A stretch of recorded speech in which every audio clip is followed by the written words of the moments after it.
नमस्कार, मैं हूं आपके साथ आशा सरबाल। आप देख रहे हैं रिपोर्टर। और रिपोर्टर में आज हम बैक टू विलेज प्रोग्राम को लेकर बातचीत करेंगे और साथ ही साथ पंच सरपंचों के जो इलेक्शन होने वाले हैं उसको लेकर भी बातचीत होगी कि आखिर अगर पंच सरपंचों के इलेक्शंस होते हैं तो किस तरह से वो करवाए जाएंगे, क्योंकि कई पार्टियों ने इसका बहिष्कार भी किया है। पीडीपी पार्टी इसका बहिष्कार करती हुई दिख रही है कि अगर यूटी के अंदर यानी कि केंद्र शासित प्रदेश के अंदर अगर पंच सरपंचों के चुनाव होते हैं तो इसका बहिष्कार करेगी। तो साफ तौर पर अब देखना यह होगा कि जिस तरह से प्रशासन और सरकार की तरफ से कहा गया है कि बैक टू विलेज के तीसरे चरण को जैसे ही मुकम्मल तरीके से खत्म कर दिया जाएगा उसके बाद यहां अधिसूचना जो है वो जारी कर दी जाएगी कि कब चुनाव यहां पर होंगे।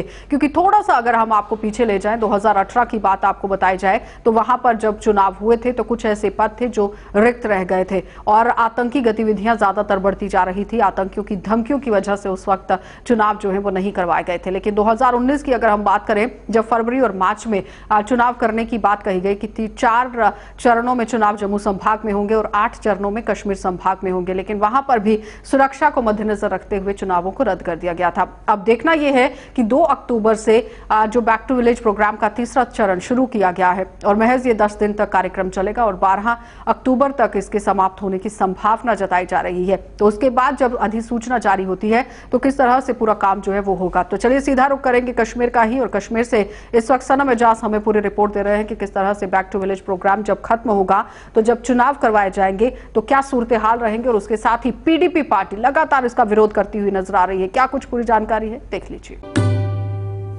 जम्मू कश्मीर में पंचायती इंतखाबात के लिए तारीखों का ऐलान तो हो चुका है, लेकिन जम्मू कश्मीर की विधानसभा या यूं कहीं असम्बली के लिए इंतखाबात के हवाले से खबरें गश्त कर रही हैं कि यूटी में ही जम्मू कश्मीर में अब की बार इंतखाबात कराए जाएंगे। और यूटी में इन इंतखाबात में जम्मू कश्मीर और ख़ास तौर पर कश्मीर वादी की सियासी जमातें क्या कुछ करेंगी ये तो फ़िलहाल कहना मुश्किल है, लेकिन आसार बता रहे हैं कि बहुत सा बवाल भी होगा। और बवाल में सबसे पहले माना जा रहा है कि नेशनल कॉन्फ्रेंस यूटी हो या कोई और टीर इसमें इलेक्शन में हिस्सा ज़रूर लेगी। और नेशनल कॉन्फ्रेंस के बाद अगर देखा जाए तो बड़ी जमात पीडीपी, और पीडीपी में जहां सॉफ्टनेस भी कभी देखी जाती थी वहीं उसी सॉफ्टनेस में मालूम यही हो रहा है कि पीडीपी की बड़ी जमात, बड़े लीडरान इन इंतखाबात में दूर रहने की बात भी कर रहे हैं। अपनी पार्टी भी इंतखाबात में हिस्सा लेने के लिए पाल तोल चुकी है, लेकिन दूसरी बड़ी जमातों में सबसे पहली नज़र नेशनल कॉन्फ्रेंस पर होते हुए माना जा रहा है कि नेशनल कॉन्फ्रेंस तो बेताब है लेकिन रोड़े अटकाने में पीडीपी काफ़ी है। पीडीपी के करीबी हलकों का मानना है और ख़बर उनसे यही मिल रही है कि वो लोग और ख़ास तौर पर उनकी जो लीडर महबूबा मुफ्ती हैं वो यूटी में इंतखाबात के लिए तैयार नहीं हैं। और उनका ये भी मानना है कि जब तक नहीं यहाँ पे 4 अगस्त 2019 की सिचुएशन को बहाल किया जाता है तब तक इंतखाबात में हिस्सा लेना फजूल है। तो वहीं ये भी कहा जाता है कि प्री पोल अलायंस की भी गुंजाइश निकल रही है और नेशनल कॉन्फ्रेंस इस वक्त पीडीपी पर जोर डाल रही है कि इंतखाबात में हिस्सा लेने से पहले एक प्री पोल बनाया जाए, एक अलायंस बनाया जाए ताकि दिल्ली से लेकर जम्मू तक की जो सूरत हाल है उसका मुकाबला किया जा सके। श्रीनगर में आज पीडीपी के हलकों की मीटिंग भी थी तो मीटिंग एक और मामले को लेकर, लेकिन इस मीटिंग के दौरान जो बातें निकल के आई उनमें नज़र आने वाले इंतखाबात के हवाले से थी। और आने वाले इंतखाबात से खबर निकल कर यहाँ से यही आई कि पीडीपी के हलके इंतखाबात के लिए तैयार नहीं हैं। आबिद कादिर के साथ सनम एजाज, श्रीनगर, कश्मीर। चलिए अब आपको शहर श्रीनगर लिए चलते हैं और 15 तारीख के बाद यहाँ पर एग्जाम जो है वो बच्चों के शुरू हो जाएंगे, लेकिन बच्चे काफी ज्यादा कश्मकश में दिख रहे हैं, डरे हुए दिख रहे हैं। इरफान फाजिल ने आज खास बातचीत की है बच्चों के साथ। क्या कुछ पूरी बातचीत है, देख लीजिए। मुझे अभी सुनने में आ रहा है कि 15 नवंबर के बाद 10th और 12th के एग्ज़ाम्स हो रहे हैं, बोर्ड ने डिसीजन ले लिया है। क्या कहना चाहेंगी? This is the right time for examination, कुछ कहना चाहेंगे आप? I don't think so this is the right time for us, क्योंकि इतनी जल्दी ऊपर से हमारा जो प्रिपरेशन हो पा रहा है वो कंप्लीट नहीं हो रहा है, क्योंकि ट्यूशन सेंटर्स भी खुले नहीं हैं। ऊपर से स्कूल में हफ्ते में एक बार जाना पड़ता है, सोशल डिस्टेंसिंग का ख्याल रखना पड़ता है, तो ऊपर से जान का भी सवाल है। तो आई डोंट थिंक सो कि इन्होंने जो इतनी जल्दी रखा है वो ठीक ठीक है, प्रेशर पड़ रहा है इससे, कितना याद करेंगे, कितना। सिलेबस को लेकर बात करें तो सुनने में आया है कि 100 में से 70% जो है वो अटेम्प्ट करना होगा, मगर क्या सिलेबस में और रिलैक्सेशन मिलनी चाहिए? क्योंकि एक साइड से नेट नहीं चल रहा है ठीक से, 2G चल रहा है, स्कूल्स बंद है, कॉलेजेस बंद है या ट्यूशन सेंटर्स बंद है। मुझे लगता है और थोड़ा करना चाहिए था रिलैक्सेशन, क्योंकि बिकॉज ऑफ 2G प्रॉपरली नहीं चल रहा है, गूगल पे हमें कुछ मिल नहीं रहा है और हम प्रॉपरली लर्न भी नहीं कर पा रहे, सो दैट्स वाई मुझे लगता है कि इन्हें एटलीस्ट 50% करना चाहिए था, क्योंकि बिकॉज अगर देखा जाए ऑनलाइन या ऑफलाइन, अब ऑफलाइन मतलब आपको प्रेजेंट खुद होना है, क्या ऑफलाइन ही ठीक है या ऑनलाइन करना चाहिए था? घर बैठे भी इंसान एग्जाम दे सकता था या फॉर एग्जांपल सोशल डिस्टेंसिंग भी होती? मुझे लगता है ऑनलाइन ही ठीक था, बिकॉज सोशल डिस्टेंसिंग की वजह से और ऊपर से कोरोना की वजह से हमें प्रॉब्लम हो रही है बहुत ज़्यादा। मैं भी पढ़ता हूँ 11th में, बहुत ज़्यादा जहनी दबाव होता है और 30% रिलैक्सेशन दी है जबकि हमने कुछ पढ़ा ही नहीं। तो आप चाहते हैं कि यहाँ मास प्रमोशन ही होनी चाहिए थी? मास प्रमोशन आई थिंक सो, और मास प्रमोशन होनी चाहिए। कोविड-19 का कहर वादी कश्मीर के साथ साथ पूरे दुनिया भर में जारी है, मगर अब खबर आ रही है पढ़ाई लिखाई के साथ साथ एजुकेशन के एग्ज़ाम्स को लेकर। बात करें जी हाँ, Jammu Kashmir board of school education की तरफ से अब खबर आ रही है कि 15 नवंबर के बाद 10वीं और 12वीं जमात के जी हाँ एग्जामिनेशंस होंगे, बोर्ड ऑफ प्रोफेशनल एग्जामिनेशंस होंगे और ख़ास तौर पर इसी सिचुएशन में होंगे जबकि कोविड-19 का कहर जारी है। बच्चों के साथ बात करने के बाद ज़रूर पता चला कि बच्चे जो है काफ़ी ज़्यादा डरे हैं, क्योंकि पढ़ाई लिखाई बहुत कम हुई है। ऑनलाइन की अगर हम बात करें एजुकेशन की तो 2G सर्विस पर काम बहुत कम हो रहा है। बच्चों के साथ साथ ये भी पता चला बात करने के बाद कि उनका मानना है कि सिलेबस में रिलैक्सेशन काफ़ी ज़्यादा होनी चाहिए। अगर एग्ज़ाम्स भी होते हैं तो काफ़ी चैलेंजिंग होगा, क्योंकि सोशल डिस्टेंसिंग, मार्क्स या बाकी सारी चीज़ें जो है इसका ख़ास तौर पे प्रोटेक्शन का ख़ास तौर पे ख्याल रखना है। और बहुत सारे बच्चे ऐसे हैं जो चाहते हैं कि इस वक्त मास प्रमोशन हो जाए, मगर दूसरी जानिब अगर हम डिपार्टमेंट के एंड से बात करें तो वहाँ से खबर ये भी आ रही है कि 30% रिलैक्सेशन है, यानी क्वेश्चन पेपर्स को के साथ साथ 70% ही अटैम्प्ट किया जाना चाहिए। और साथ ही साथ उनका ये भी मानना है कि जिस तरीके से फेज वाइज या फेज मैनर के हिसाब से एग्जामिनेशन की बात चल रही है वैसे ही एग्जाम्स लिए जाएंगे। अब आने वाली बात यानी देखने वाली बात यही होगी कि ख़ास तौर पर जब ये एग्जाम्स होंगे कितने बच्चे इसमें पार्टिसिपेट करेंगे और उसके बाद नताइज क्या निकलेंगे, जो कि 10th और 12th के एग्जाम्स के होंगे। विद वीडियो जर्नलिस्ट समीर वानी के साथ सईद इरफान फाजिल, गुलिस्तान न्यूज़, श्रीनगर कश्मीर। चलिए अब आपको श्रीनगर लिए चलते हैं और श्रीनगर से भी आपको बताते चले कि सफीना बेग ने भी आज पत्र लिखा है डीसी श्रीनगर को कि महबूबा मुफ्ती से उनको मिलने दिया जाए, क्योंकि इससे पहले गुलाम नबी लोन हंजूरा और वीरी के द्वारा भी पत्र जो है वो लिखा गया था, लेकिन अभी तक उस पर कोई भी रिजल्ट निकलकर सामने नहीं आया। यानी कि जो एक गेंद है वो सरकार के पाले में गई, प्रशासन के पाले में गई, लेकिन प्रशासन की तरफ से कोई भी काम उस पर नहीं किया गया अभी तक। लेकिन अब देखना यह है कि सफीना बेगम की तरफ से अगर पत्र लिखा गया है तो क्या कुछ होगा, क्या पूरी जानकारी हमारे सहयोगी तजम्मुल हमें दे रहे हैं, देख लीजिए। Jammu Kashmir peoples democratic party women's wing की प्रेसिडेंट सफीना बेग ने तहरीरी तौर पर डिस्ट्रिक्ट मजिस्ट्रेट श्रीनगर शाहिद इकबाल चौधरी को तहरीरी तौर पर उन्हें एक चिट्ठी अरसाल की है। इसमें लिखा गया है कि पार्टी के सदर और साबिक वज़ीर आला महबूबा मुफ्ती से उन्हें मुलाक़ी होने की इजाज़त दी जाए। वाज़ेह रहे कि सुप्रीम कोर्ट की हिदायत के बाद जब सुप्रीम कोर्ट में यह सुनवाई हुई थी महबूबा मुफ्ती की डिटेंशन के हवाले से, उसमें सुप्रीम कोर्ट ने फैसला किया कि जम्मू कश्मीर में पीपल्स डेमोक्रेटिक पार्टी की सदर साबिक वज़ीर आला महबूबा मुफ्ती जहां भी जाएंगी वहां के डीएम से वहां तक पहुंचने के लिए उन्हें इजाज़त हासिल करना ही होगा। इसी पैरवी के तहत सफीना बेग ने तहरीरी तौर पर डिस्ट्रिक्ट मजिस्ट्रेट श्रीनगर को लिखा है कि वो उन्हें मुलाक़ी होना चाहती है। वाज़ेह रहे कि फेयरव्यू श्रीनगर में अपना घर जो इस वक्त है सरकारी मकान, इसको सब जेल डिक्लेयर किया गया है। सफीना बेग ने अपनी तहरीर करदा चिट्ठी में डिस्ट्रिक्ट मजिस्ट्रेट को याद दिलाया कि 5 अगस्त के बाद अभी तक उन्हें मैडम के बारे में कोई भी जानकारी हासिल नहीं है। उनकी तबीयत और उनके साथ मिलना बहुत लाजमी है। देखने वाली बात होगी कि गुलाम नबी लोन हांजुरा और अब्दुर्रहमान वीरी, मोहम्मद खुर्शीद आलम, अजाज अहमद मीर ने भी इससे कबल PDP सदर से मिलने की ख्वाहिश जाहिर की थी, जिससे डिस्ट्रिक्ट मजिस्ट्रेट ने अभी तक ना सुनने का फैसला किया। क्या सफीना बेग से ये मुलाकात हो पाती है? तमाम नजरें इस पे लगी है। अगर मुलाकात नहीं होती है तो क्या दूसरा तरीका इख्तियार किया जाएगा? समीर के साथ तजम्मुल इस्लाम, गुलिस्तान टेलीविजन चैनल, श्रीनगर कश्मीर। चलिए अब आपको बारामूला लिए चलते हैं और बारामूला की लच्छीपुरा उरी के अंदर किस तरह से गोलाबारी का सिलसिला पाकिस्तान की तरफ से किया गया है, लेकिन लोगों की वहां पर क्या कुछ डिमांड है, इरशाद हमें रिपोर्ट दे रहे हैं, देख लीजिए। अगर हम शुमाली कश्मीर के सरहदी इलाके माया लचीपुरा सेक्टर की बात करें, इस वक्त हम माया में मौजूद हैं। आप देख सकते हैं मेरे राइट साइड में ये जो आप पहाड़ी देख सकते हैं, वहाँ पे बिल्कुल ये जो पोस्ट आपको दिख रहा है राइट लेफ्ट साइड में, ये पाकिस्तान का पोस्ट है और इसके राइट साइड में जो है इंडिया का पोस्ट है। हालांकि मैं आपको बता दें चलो, आज से तकरीबन 2-3 दिन पहले यहाँ पे जो है शेलिंग की गई पाकिस्तान की तरफ से, जो गोले दागे गए हैं पाकिस्तान की तरफ से, वो इस इलाके में पड़े। हालांकि उस समय जो है काफ़ी दहशत खौफ था लोगों में। हालांकि यहाँ के लोग जो यही कहते हैं, जब भी यहाँ पे गोलाबारी होती है उस समय जो है हमें काफ़ी खौफ हिरास देखने को मिल रहा है। इसके साथ साथ अगर देखा जाए, जो पिछली दफ़ा ज़िला इंतज़ामिया ने ये कहा था, फ़िलहाल हम इन लोगों को जो है जो सरहदी इलाके के लोग हैं वहाँ पे जो 0.5 किलोमीटर के दायरे में आते हैं, इन लोगों को हम बंकर देंगे, मगर अभी तक जो है इन लोगों को बंकर नहीं दिया गया। क्या वजह है, यहाँ के मुकामी लोगों के साथ हम जानने की कोशिश करेंगे। ओवरऑल अगर देखा जाए, इस कशीदगी की वजह से जो है यहाँ के मुकामी लोगों को काफ़ी सारे मुश्किलातों का सामना करना पड़ रहा है। यहाँ पर मुश्किलात का कहना कोई यानी कि हद से बाहर है। यहाँ पर जो भी इंडियन आर्मी या बाहर से मिसाल गोला आते हैं, तो हमारा यहाँ पर जीना बहुत मुश्किल होता है। ना यहाँ पर बैंकर है, ना कोई यहाँ पर फैसिलिटी नहीं है। हमारे माल पेवेशी, हमारे बच्चे, हमारे सब लोग यहाँ पर खतरे के दाने पर हैं। इसलिए हम गवर्नमेंट से हम अपील करते हैं, हम बॉर्डर के लोग हैं, कम से कम हमें यहाँ पर बैंकर होना चाहिए, और जिसकी वजह से हमारी जान के महफूज रहे। क्या हम इस वक्त टारगेट में हैं? बिल्कुल टारगेट में। अच्छा। जब गोला बरसते हैं तो वो तो हमारी जान जानती है कि मिसाल हमारे ऊपर क्या होता है। हार्ट अटैक होता है मिसाल छोटे बच्चों को, बड़ों को भी।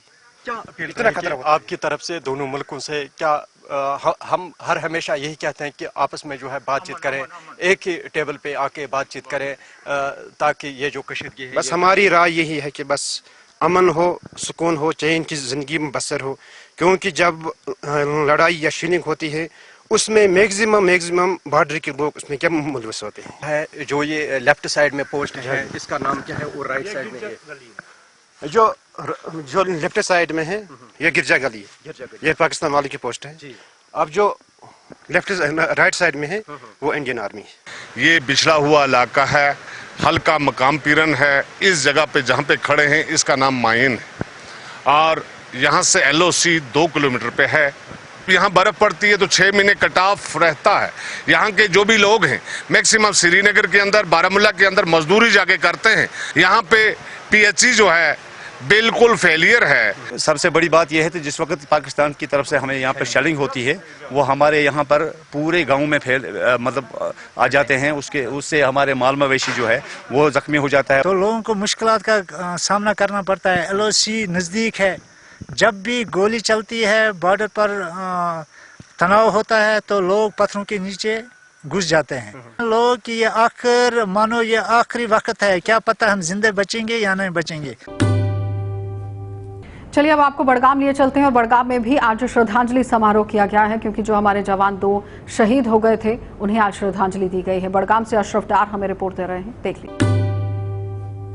कल पांपुर के नज़दीक मिल्टन हमले में मारे गए 2 CRPF जवानों को आज RTC हुमामा में पुलिस और CRPF के अफसरों ने खराज तहसीम पेश किया। इस मौके पर IG कश्मीर विजय कुमार ने प्रेस नुमाइंदों से बात करते हुए कहा कि कल 2 मिलिटेंट जो कि बाइक पे सवार थे और जो पांपुर के नज़दीक जो CRPF की नाका पार्टी पे हमला किया AK-47 से, जिसमें कि 2 CRPF के जवान जो है कल मारे गए।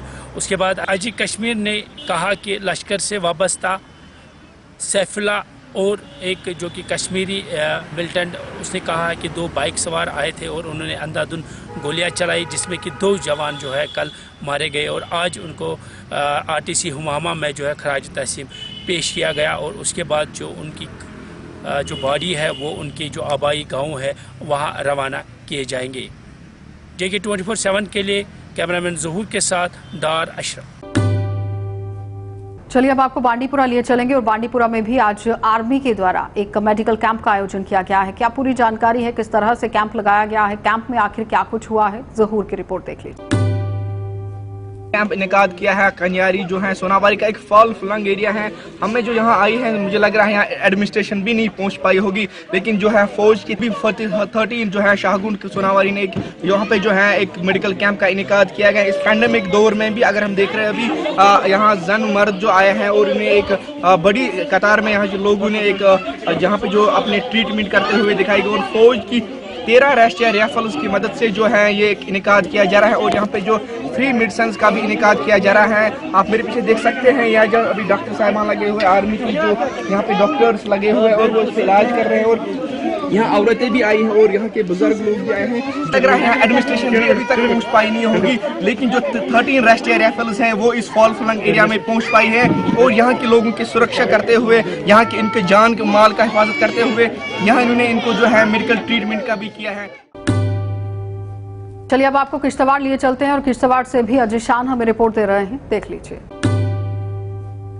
आज किश्तवाड़ ब्लॉक के सरपंच और चेयरमैन जो किश्तवाड़ ब्लॉक के हैं उन्होंने जॉइंटली एक प्रोटेस्ट करते हुए आरोप लगाया है कि जो स्टेट फॉरेस्ट डेवलपमेंट कॉरपोरेशन है उन्होंने स्थानीय लोगों के इंटरेस्ट को हिट करते हुए, उनको नज़रअंदाज करते हुए जो रेट्स बढ़ा दिए हैं उसको किसी भी कीमत पर बर्दाश्त नहीं किया जा सकता। उनका ये कहना था कि पहले जो बीपीएल कैटेगरी थी उनको कहीं ना कहीं कंसेशन पे इमारती लकड़ी दी जाती थी, लेकिन अब जो है मैनेजमेंट ने उसके दाम भी बढ़ा दिए हैं, जिसको लेके काफ़ी नाराज़गी देखी जा रही है। उनका ये कहना था कि किश्तवाड़ के जंगल से ही जो लकड़ी निकाल, उम्मीद तो ये जताई जा रही थी कि स्थानीय लोगों को कुछ ना कुछ फ़ायदा ज़रूर मिलेगा, लेकिन फ़ायदा देने के बजाय अब जो फॉरेस्ट डेवलपमेंट कॉरपोरेशन है उन्होंने इसके दाम बढ़ा दिए हैं, जिसके चलते चाहे गरीब तबका हो या अमीर तबका हो उनमें नाराज़गियाँ हैं। तो सरपंच और जो चेयरमैन थे पंचायत किश्तवाड़ ब्लॉक के, उनका ये कहना था कि अगर स्टेट फॉरेस्ट डेवलपमेंट कॉरपोरेशन ने अपने इस फैसले को रोल बैक नहीं किया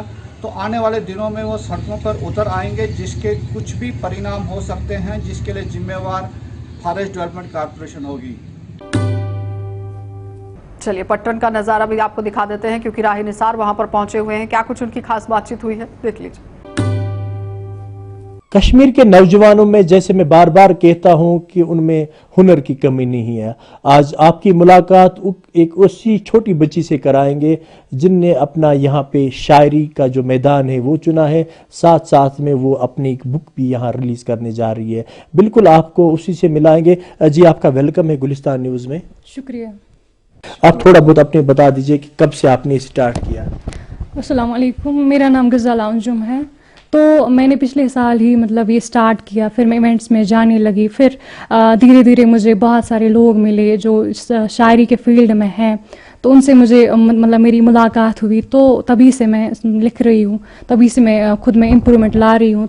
आप मुझे बताइए कि इतनी कम उम्र में आपने तो अभी आपके बुक पे आप रिलीज करने जा रही हो, एक तो बुक का नाम बता दीजिए और साथ साथ में हमें ये भी बता दीजिए कि उस बुक में आपने क्या लिखा है।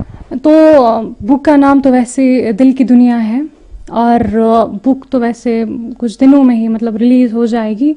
और उस बुक में मैंने जो मतलब लिखा है वो हर एक चीज़ के रिलेटेड है, चाहे वो हालात के रिलेटेड है, जो भी हालात है, चाहे वो इंसान के हालात है, चाहे वो कश्मीर के हालात है, मतलब जो भी हालात है उसके रिलेटेड मैंने लिखा है। मुझे बता दीजिए गज़ाला जी, कब से आपको शौक हुआ कि आप लिखना और जो आपके साथ साथ शायरी भी कर रही हो, कब से आप में शौक हुआ? मुझे लगता है कि मुझे कोई शौक नहीं था शायरी का, ये तो खुद ब खुद मतलब जो मुझ में था वो निकल के आया। तो जब मैंने 12th किया तो उसके बाद कुछ डिप्रेशन वगैरह ये था मुझे, कि उसके बाद कुछ चीज़ें हुई, कुछ हालात हुए, तो फिर मैंने पता नहीं कैसे लिखा, जो मैंने मतलब शेर लिखा था, कुछ लिखा था, वो शेर तो नहीं कहूँगी वो शेर था, लेकिन शायद कुछ था उसमें। तो फिर उसके बाद मेरी मुलाकात हुई कुछ शायरों से, तो उनने बोला कि आपको आगे मतलब इसको ये कंटिन्यू रखना चाहिए, आप बहुत कुछ मतलब अच्छा लिख सकती है, आपका फ्लो भी अच्छा है। तो तब से मैं चलिए अब आपको राजौरी लिए चलते हैं और राजौरी से आपको दिखा देते हैं कि पुलिस ने किस तरह से चोरी के सामान को यहां पर बरामद किया है और लोगों के हवाले कर दिया है। काफी दिनों से ये चोरी की घटनाएं चल रही थी। जमशेद मलिक क्या कुछ पूरी जानकारी दे रहे हैं, देख लीजिए। मॉनिटरिंग सेल है जो डीएसपी ऑपरेशन की सुपरविजन में काम करता है, उसके द्वारा जो डिफरेंट टाइम्स में मोबाइल जो हैं वो कहीं गुम हुए हैं या कहीं मिले नहीं लोगों को, तो इन्होंने बड़ी मेहनत करके जो 16 मोबाइल्स हैं वो रिकवर कराए हैं। आज उसी का एक फंक्शन था यहाँ पे, जिनके मोबाइल गुम हुए थे उनको वो मोबाइल जो है वो वापस लौटाए हैं। पुंछ पुलिस ने चोरों का पर्दा किया फाश और बड़ी तादाद में लोगों के चोरी हुए मोबाइल आज लौटाए लोगों को। दरअसल पिछले कुछ अरसे से लगातार पुंछ में लोगों के मोबाइलों की चोरी हो रही थी और जिसके चलते लोगों की तरफ से पुलिस में शिकायतें दर्ज करने का सिलसिला लगातार ही जारी था, जिसके चलते पुलिस की तरफ से लगातार इन मोबाइलों को ट्रैक करने का सिलसिला भी जारी था और पुलिस ने आखिर मोबाइल चोरी के रिकवर करके उन लोगों को वापस लौटा दिए जिनके ये मोबाइल चोरी हुए थे। एसएसपी पुंछ की तरफ से एक प्रेस कॉन्फ्रेंस में ये बात भी लोगों से कही गई है कि वो अपने मोबाइलों का खास ध्यान रखें क्योंकि इसका गलत इस्तेमाल भी हो सकता है, क्योंकि पिछले कुछ अरसे से लगातार पुंछ राजौरी से हथियारों के मिलने का सिलसिला भी जारी है, जिसमें कहीं ऐसी जगह इस्तेमाल ना हो जाए मोबाइल, जिसको देखते हुए एसएसपी की तरफ से लोगों की तरफ से अपील की गई है कि वो अपने मोबाइलों का ख्याल रखें। और आज पुंछ पुलिस की तरफ से 60 के करीब लोगों को उनके मोबाइल वापस लौटाए गए हैं। हालांकि बड़ी बात यह है कि लोगों की तरफ से भी पुलिस की इस काम की बहुत बड़ी सराहना की गई, क्योंकि लोगों की तरफ से ये कहा गया कि इनके मोबाइल चोरी होने के बाद जब इन्होंने ये एफआईआर दर्ज करवाई तो पुलिस ने उसी दिन से इस पर कार्रवाई करना शुरू की और गरीब लोगों को मोबाइल इनको लौटा दी गए। हालांकि पुलिस की तरफ से ये बात साफ नहीं की गई कि इसमें कितने लोगों को गिरफ्तार किया गया है, क्योंकि इस चोरी के सामान के साथ साथ एलईडी तक भी पुलिस ने कुछ बरामद की है, मगर अभी तक पुलिस की तरफ से ये बात सामने साफ नहीं की गई है कि इसमें कितने लोगों को हिरासत में लिया गया है। JK24/7 के लिए राहुल सूदन के साथ में जमशेद मलिक। चलिए अब आपको डोडा लिए चलेंगे और डोडा से भी वसीम हमें रिपोर्ट दे रहे हैं, क्योंकि पीएचई के डेली वेजर्स और पीडीडी के डेली वेजर्स यानी कि जितने भी कैजुअल लेबर्स और डेली वेजर्स हैं आज वो धरने प्रदर्शन पर भी नजर आए, क्योंकि काफी दिनों से वो रोष में दिख रहे थे और आज उनके प्रेसिडेंट ने उनके साथ मुलाकात की है, उन्होंने अपनी डिमांड को सामने रखा है। देखिए जितने भी डेली वेजर्स हैं और ये मेरे ठीक पीछे आप देख सकते हैं, ये अलग अलग डिपार्टमेंट्स हैं, इरिगेशंस हैं, पीडीडी डिपार्टमेंट है, पीएचई डिपार्टमेंट है। आज ये मीटिंग कर रहे हैं, पूरी जो जितने भी डिपार्टमेंट्स हैं सारे इकट्ठा हो चुके हैं और इनके जो स्टेट प्रेसिडेंट तनवीर हुसैन जी आज ये डोडा आए हैं और इनसे मीटिंग ले रहे हैं और क्या डिसीजन इनका है इनसे हम बात करेंगे। सर, क्या डिसीजन लिया गया जो आज आप मीटिंग कर रहे हैं यहाँ पे? और कुछ टाइम पहले आओ कश्मीर चलो का नारा भी दिया था आपने, आधे रास्ते से आपको वापस लाया गया था और आपको डिटेन किया गया। किसने डिटेन किया और किस वजह पे आपको डिटेन किया गया? देखिए वसीम साहब, सबसे पहले मैं आपका बहुत थैंक्स करता हूं कि आप शॉर्ट नोटिस में यहाँ पे आए। आज की जो मीटिंग हमने यहाँ पे ऑर्गेनाइज़ की जिसमें डिफरेंट डिपार्टमेंट के प्रेसिडेंट्स यहाँ पे आए और फैसला भी जो डिस्कस हमारी चली रही है, तो बिलाकर फैसला वही होता है जो लोगों का फैसला होता है, जो वर्कर का फैसला होगा वही प्रेसिडेंट को इम्प्लीमेंट करना पड़ता है। और आए गए आप देखते हैं कि कहीं ना कहीं हमारे वर्कर्स रोडों पे हैं, स्ट्राइक पर हैं, तो सरकार कहीं टस से मस नहीं हो रही है। तो आज हमने आज चिनाब से हमने शुरुआत की है और यहाँ से लेकर कश्मीर तक हम जाएंगे और अपने लोगों से फीडबैक लेके एक बहुत बड़ा प्रोग्राम जो है जम्मू कश्मीर हम देने जा रहे हैं। तो आज आने का मसला यहाँ पे एक तो ऑल डिपार्टमेंट्स के प्रेसिडेंट के एक बॉडी अपेक्स हमने यहाँ पे खड़ी करनी है, एक यूनिट खड़ा करना है, उसके बाद लड़ाई को हम लड़ेंगे। दूसरी जहाँ की आपने बात कही कि हाउस अरेस्ट जो हमें किया गया 23 तारीख को आओ चलो कश्मीर, आज मैं डोडा के जो साथी हैं इनको मुबारकबाद भी पेश करने यहाँ पे आया हूँ, क्योंकि बाकी डिस्ट्रिक्ट में जो हमारे साथियों को रिटर्न किया उनको मार्च को आगे नहीं बढ़ने दिया, लेकिन डोडा की जितना भी यूनिट है इनको मुबारकबाद देता हूं। इन्होंने लगातार 2 दिन मार्च किया और हमारी भी छाती चौड़ी होती है उस टाइम जब हम अंडर होश की कोई न कोई साथी तो कम से कम इस जो हमारी काल इस पे तो आगे चलने शुरू हुए। इस 25-25 सालों से ये लोग जो डिपार्टमेंटों में काम कर रहे हैं अपनी जिंदगी अन्य दी, यहाँ के नामसाइल हालात आपकी यहाँ मिलिटेंसी या यहाँ पे जब बर्फबारी होती है आप देखते हैं कि हिल एरिया में जब बर्फ पड़ती है तो वहाँ पे कोई भी परमानेंट एम्प्लॉय जाने के लिए तैयार, तो यही लोग डिलीवर्स वहाँ पे अपनी जान की जोखिम में डाल के वो पानी रिस्टोर करते हैं, बिजली देते हैं। कोई सियासतदान सामने आया आपके पास, कोई भरोसा दिया, या कोई एडमिनिस्ट्रेशन का बंदा? हम भी देखते हैं यहाँ पे कोई प्रोटेस्ट आप करते हैं, कोई भी सामने नहीं आता, सिर्फ पुलिस हम देखते हैं वहाँ पे खड़ी होती है और कोई भी नहीं होता। देखिए यूटी बनने के बाद यहाँ पे सिर्फ पुलिस जम्मू कश्मीर नजर आ रही है और पुलिस के दम पर, लाठी के दम पे आवाज को जो दबाने की कोशिश ये कर रहे हैं। चलिए अब आपको लिए चलेंगे जिला उधमपुर और जिला उधमपुर से सुमित हमें रिपोर्ट दे रहे हैं ग्राउंड से, क्या कुछ पूरी जानकारी दे रहे हैं देख लीजिए। ये जितने भी यहाँ पे शहीद हुए हैं इन सब की तरफ से कुछ ना कुछ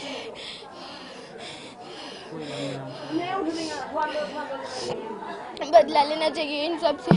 गोली नहीं गोले मार दागने चाहिए उन्होंने। पाकिस्तान को पता चले कि हिंदुस्तान क्या है, हिंदुस्तान के नौजवान जो हैं वो क्या हैं और जो आर्मी के नौजवान जो जाते हैं वो क्या करते हैं। इसलिए बहुत है, हमें बहुत जो छोटे छोटे बच्चे रह गए हैं, बूढ़े माँ बाप रह गए हैं, तो हम ये बोलना चाहते हैं कि उनकी जो भी सरकार मदद करना चाहती है, कड़ी से कड़ी, ज़्यादा से ज़्यादा उनकी मदद की जाए। करके आया उधर से भी, तो हम सरकार से यही चाहते हैं। वो गोल्ड मेडल है, नेशनल लेवल का वो शूटर है, वो ऐसा छोटा मोटा आदमी नहीं है वो, और दिल वाला शेर था वो हमारा।